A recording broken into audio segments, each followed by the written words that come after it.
Se vocês puderem manter a máscara, talvez o pessoal da mídia pegue um lance ou outro, e aí nós não podemos divulgar se por acaso estejam sem ela. Obrigado.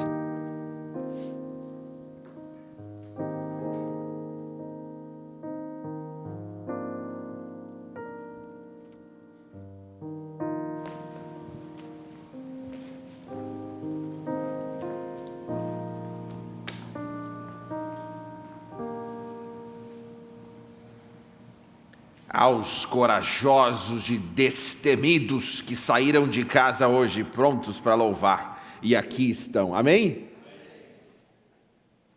Eu estou vendo máscaras. Que situação estranha.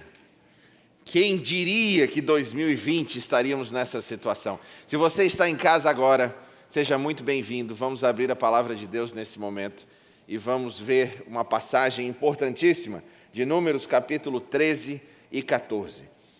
Vamos fazer uma oração a Deus para iluminar a leitura dessa passagem e o entendimento dela. Eu quero pedir que você está em casa, faça assim com as suas mãos. Você que está aqui também, vira suas mãos para cima assim. Só faz isso assim. Perfeito. Essa postura de oração da palavra, isso tem um efeito muito grande. Você que está aqui, tenha coragem de fazer isso. Faz isso, por favor. Pronto, assim. Vamos orar. Querido Deus, estamos prontos para receber a Tua palavra. Nos ajude nessa manhã a entendê-la e realinhar a nossa vida de acordo com essa verdade. Em Teu nome, amém. Olha que história trágica. Começa dizendo assim.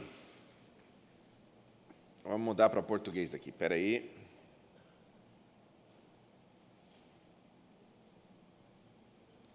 Capítulo 13 do livro de Números, você vai acompanhar na tela. Diz assim, ó. E o Senhor disse a Moisés: envie alguns homens em missão de reconhecimento à terra de Canaã, terra que dou aos israelitas. Envie um líder de cada tribo dos seus antepassados. Assim, Moisés os enviou do deserto de Parã, conforme a ordem do Senhor. Todos eles eram chefes dos israelitas. E aí dá a lista de nome por nome de quem eram esses líderes. E vamos lá para o versículo 26. Eles foram, exploraram a terra prometida, a terra de Canaã, e agora voltaram com o seu report, né? O seu relatório do que aconteceu lá. Versículo 26. Eles então retornaram a Moisés e a Arão e a toda a comunidade de Israel em Cádiz, no deserto de Parã, aonde prestaram relatório a eles e a toda a comunidade de Israel. E lhes mostraram os frutos da terra. E deram o seguinte relatório a Moisés: entramos na terra a qual você nos enviou, aonde há leite e mel e fartura. Aqui estão alguns dos frutos dela. Mas o povo que lá vive é poderoso, e as cidades são fortificadas e muito grandes. Também vimos descendentes de Enaque. Os amalequitas vivem no Neguebe, os hititas e jebuseus e os amorreus vivem na região montanhosa, e os cananeus vivem perto do mar e junto ao Jordão. Até aqui, até o versículo 29, nós temos uma união nesse relatório. Os 12 espias, um representando cada tribo, eles vão até Canaã e voltam. E o relatório deles é unânime. A terra é boa. Tudo que Deus prometeu sobre essa terra é exatamente o que Deus falou e mais. Eles também concordaram que os habitantes da terra eram gigantes, e eram fortes, e eram fortificados. Eles concordaram com isso também. O problema vem na interpretação desses fatos. O que isso significa? No próximo versículo, Caleb se levanta. Caleb era guerreiro. Ele se levanta e diz: então Caleb fez o povo calar-se perante Moisés e disse: subamos e tomemos posse da terra. É certo que venceremos. Mas os homens que tinham ido com ele disseram: não podemos atacar aquele povo, é mais forte do que nós. E espalharam entre os israelitas um relatório negativo acerca daquela terra. Disseram: a terra para a qual fomos em missão de reconhecimento devora os que nela vivem. Todos que vimos são de grande estatura. Vimos também os gigantes, os descendentes de Enaque, diante de quem parecíamos gafanhotos, a nós e a eles. Calebe e Josué, nós vamos ver no próximo capítulo, eles interpretaram esses fatos, dizendo que eles poderiam tomar posse da terra.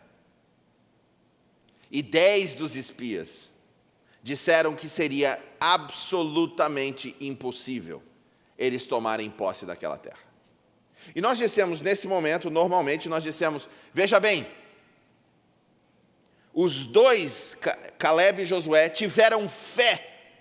Eles acreditaram no Deus do impossível. Eles acreditaram e eles tiveram fé.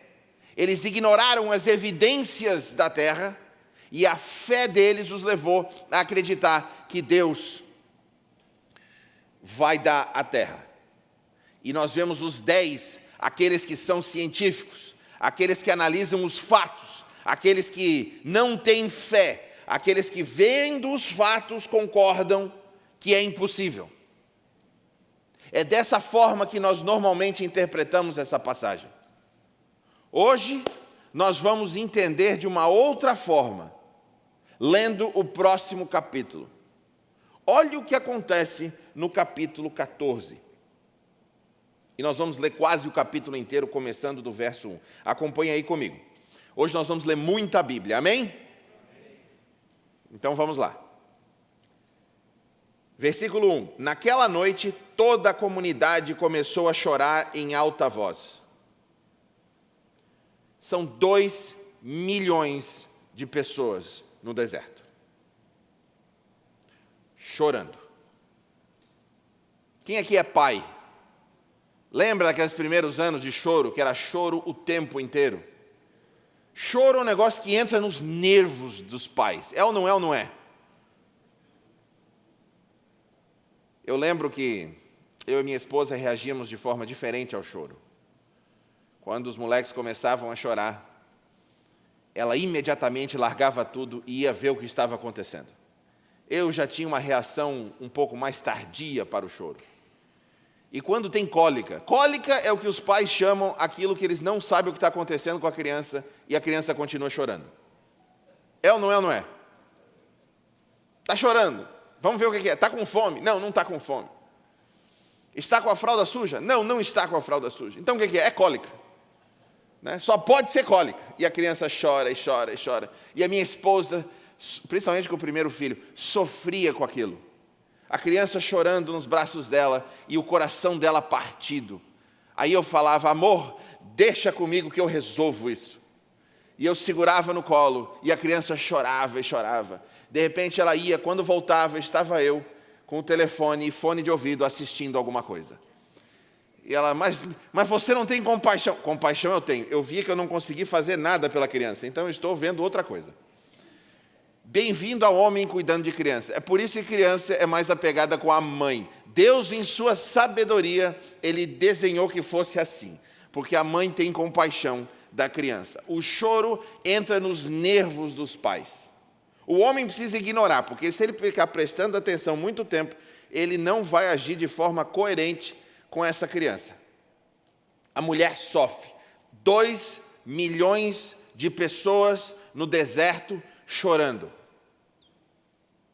E Moisés, o pai dessa nação, escutando. Por que eles choram?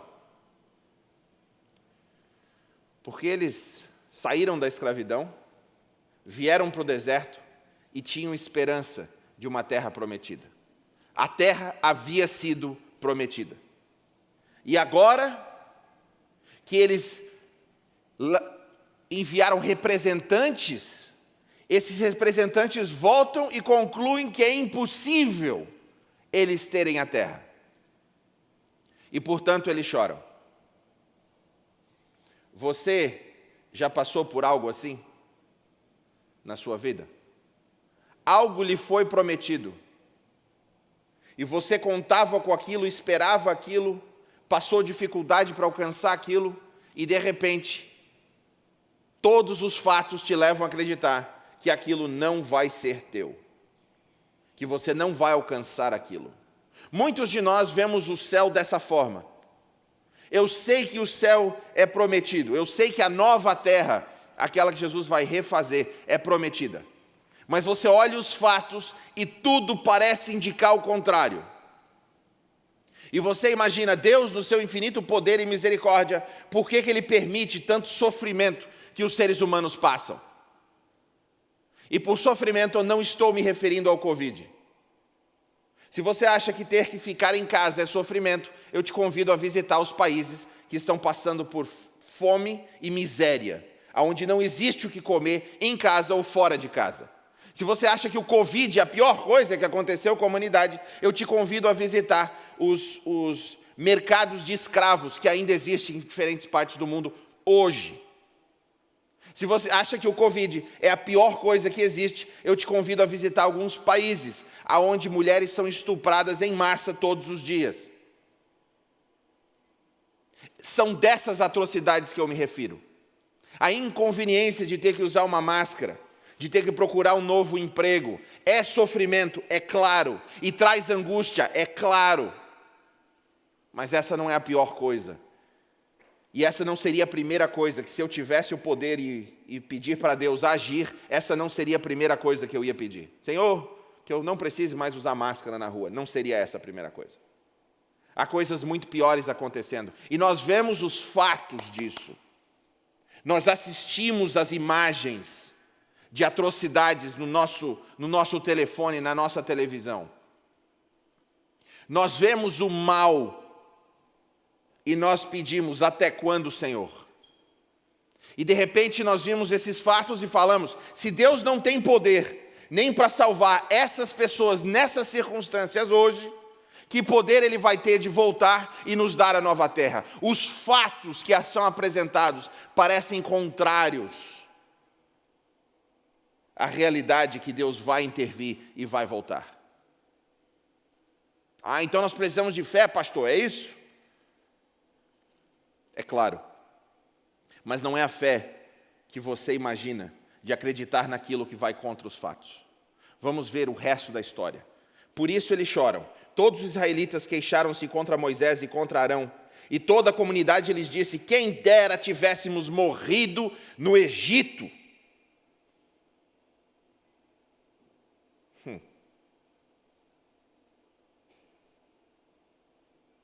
Ou nesse deserto. Versículo 3, porque o Senhor está nos trazendo para esta terra, só para nos deixar cair a espada? Nossas mulheres e nossos filhos serão tomados como despojo de guerra. Não seria melhor voltar para o Egito? E disseram uns aos outros, escolhemos um chefe e voltaremos para o Egito. O desânimo é tão grande que eles gostariam de voltar para a nação que os tinha escravizado. A nação que tinha atravessado a espada a todo menino que nascia dos israelitas.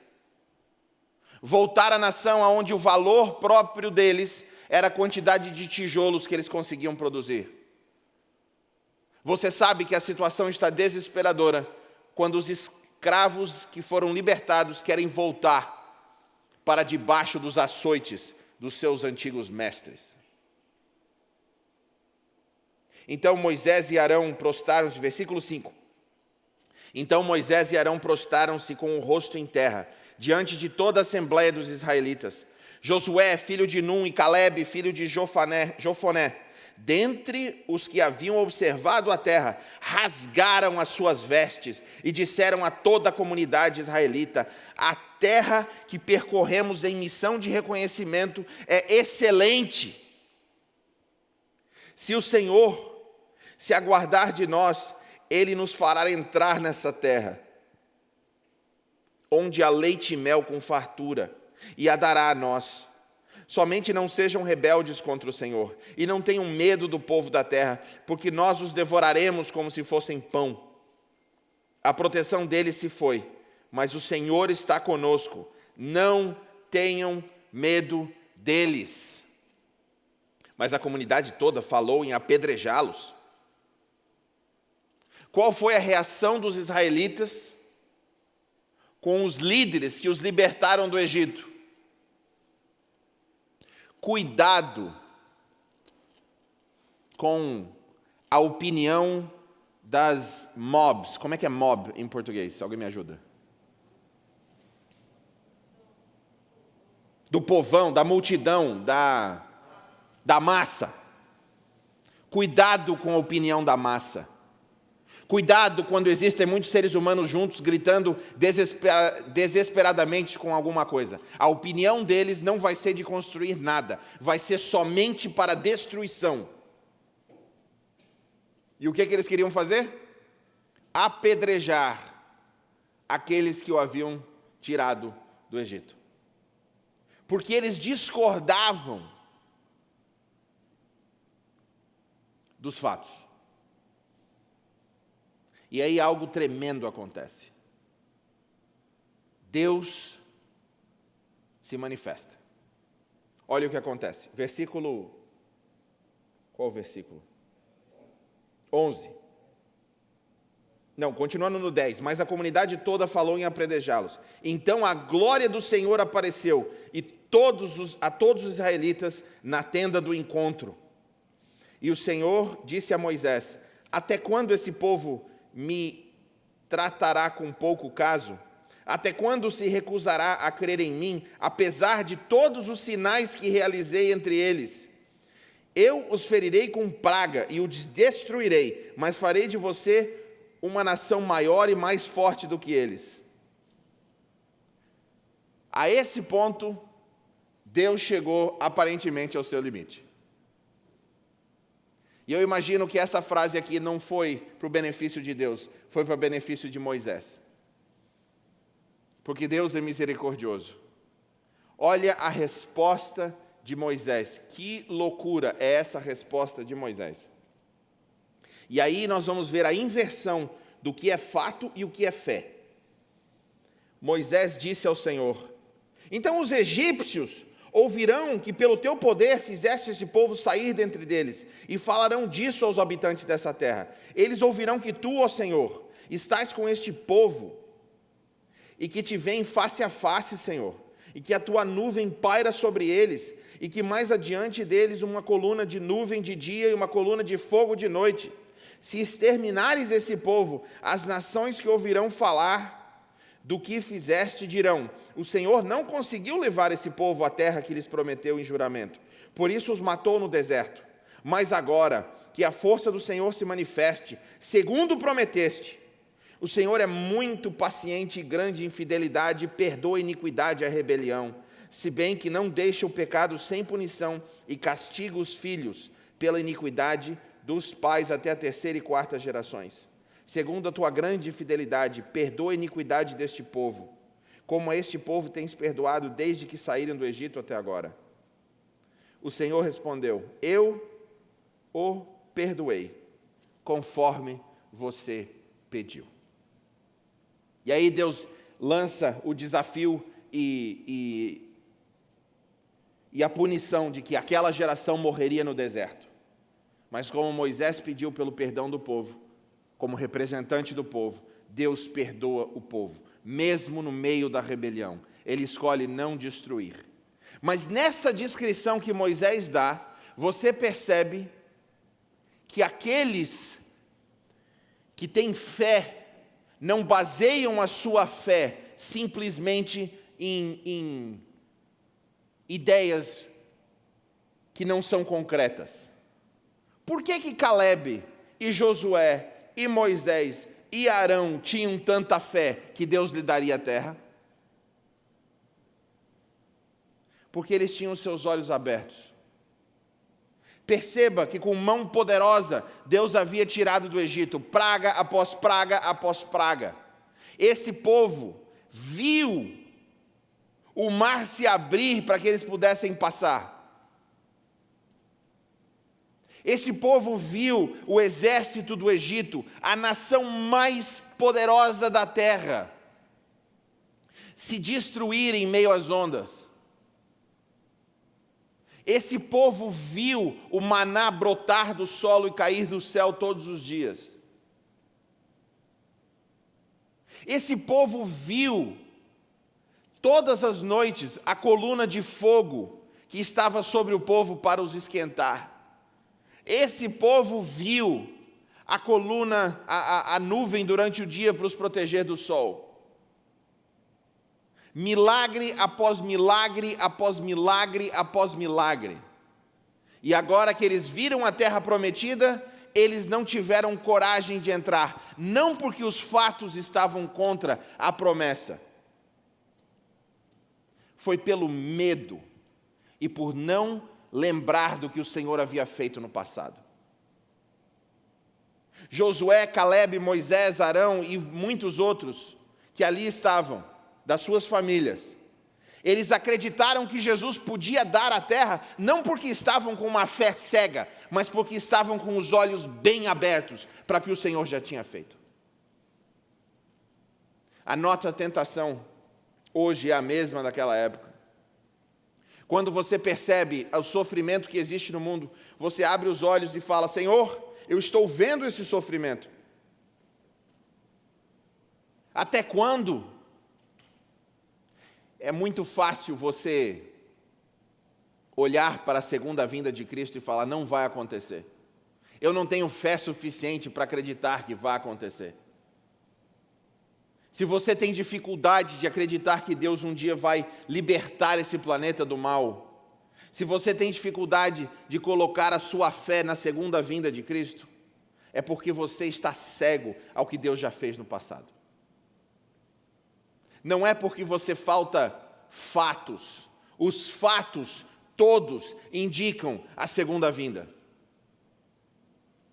Se você analisar cientificamente o que Deus já fez na história da humanidade, tudo indica que Ele vai voltar. Na verdade, você não precisa de fé, presta bem atenção.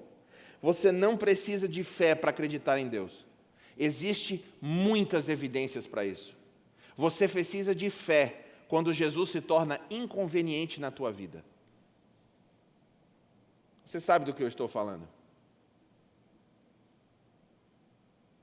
Você quer, porque o teu e o meu coração estão corruptos, você precisa falar uma mentirinha aqui.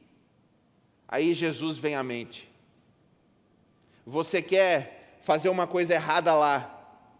Você quer ter um pouco de orgulho aqui. Você quer seguir os desejos do teu coração ali. E Jesus se torna totalmente inconveniente. Entrega o teu celular para Jesus e fala: Senhor, navega aí para mim. Tem coragem?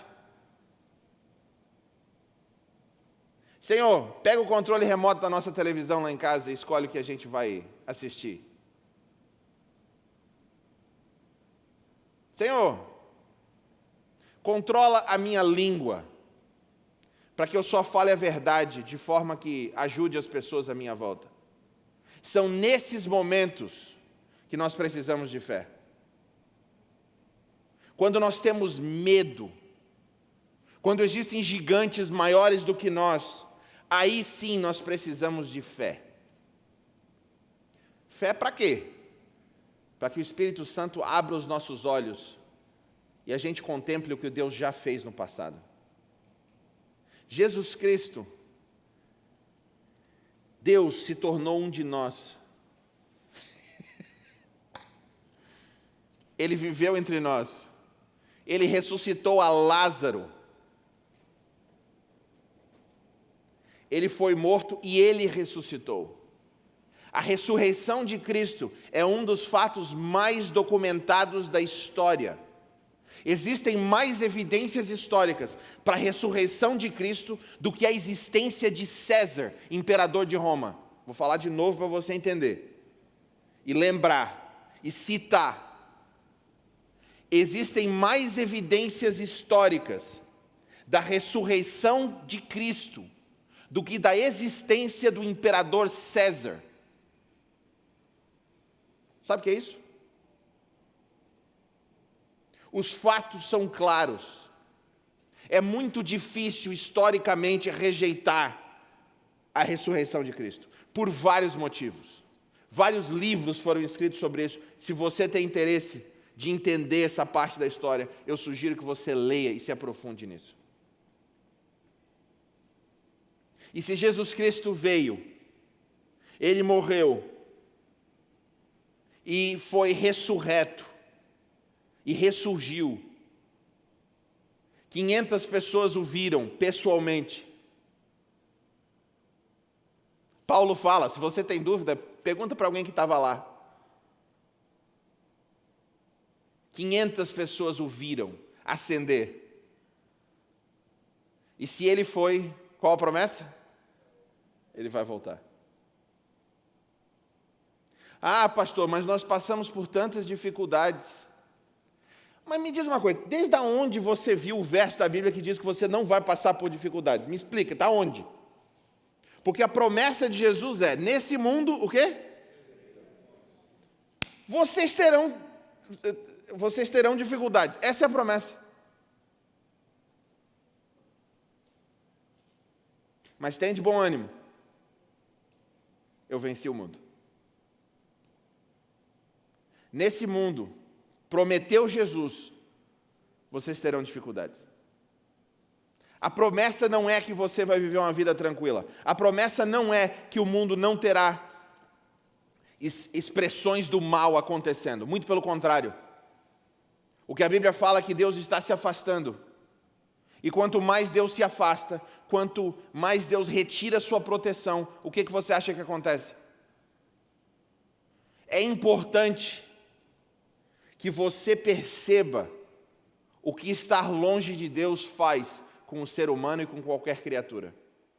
O pecado é esse afastamento de Deus e ele leva somente à morte. O que está acontecendo no mundo, todas as pragas e pestilências e o mal, a morte, as desgraças, elas são expressões do mal e um dia Deus vai colocar fim no mal. Um dia Deus vai dar fim à própria morte. E o convite que Ele faz para você hoje foi o mesmo convite que Ele fez para a nação de Israel. Abra os olhos e veja o que eu já fiz no passado. Essas são as evidências que você precisa entender para o que eu vou fazer no futuro. Fé é você abrir os olhos, não é você fechar os olhos. Eu sei que o mundo diz que crente é aqueles que são cegos. Quem tem fé é aquele que fecha os olhos e acredita no que Deus falar. Não, eu não acredito nisso. Fé são aqueles que abrem bem os olhos e veem todas as evidências do amor de Deus para a humanidade e para a tua vida. Você lembra quando você estava naquela situação dificílima na tua vida e você orou e Deus te ajudou e Deus te trouxe a libertação? Lembra disso? Se Deus fez isso no passado, Ele vai fazer isso no teu futuro. Ah, pastor, mas eu tinha um primo que Deus não curou e ele morreu. E desde quando para Deus a morte é o fim da história? Com Deus, tudo vai dar certo no final. E se não der certo, é porque não é o final. Tudo vai dar certo no final. E se não der certo, é porque não é o final. A palavra de Deus nos dá evidências suficientes para você acreditar em Deus. Eu desafio você hoje, abre bem os olhos e abre bem a tua Bíblia. E leia como Deus libertou, e como Deus salvou, e como Deus agiu no passado. E se Ele agiu no passado, querido, tenha certeza que Ele vai agir no presente e no futuro. Amém.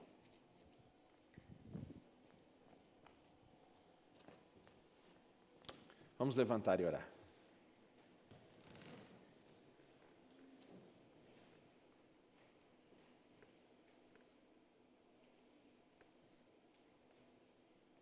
Querido Deus, precisamos dependemos e suplicamos da Tua bênção para este sábado e mais uma semana que enfrentaremos. Pai querido, os desafios que são individuais a cada pessoa e a cada família, imploramos para que Tu vá na frente e assim como deste a terra prometida ao Teu povo, que Tu possa cumprir as Tuas promessas das nossas vidas, hoje e essa semana. Nos abençoe com o poder do Teu Espírito Santo. Em nome de Jesus Cristo, o nosso Salvador e o nosso Rei que logo volta. Amém.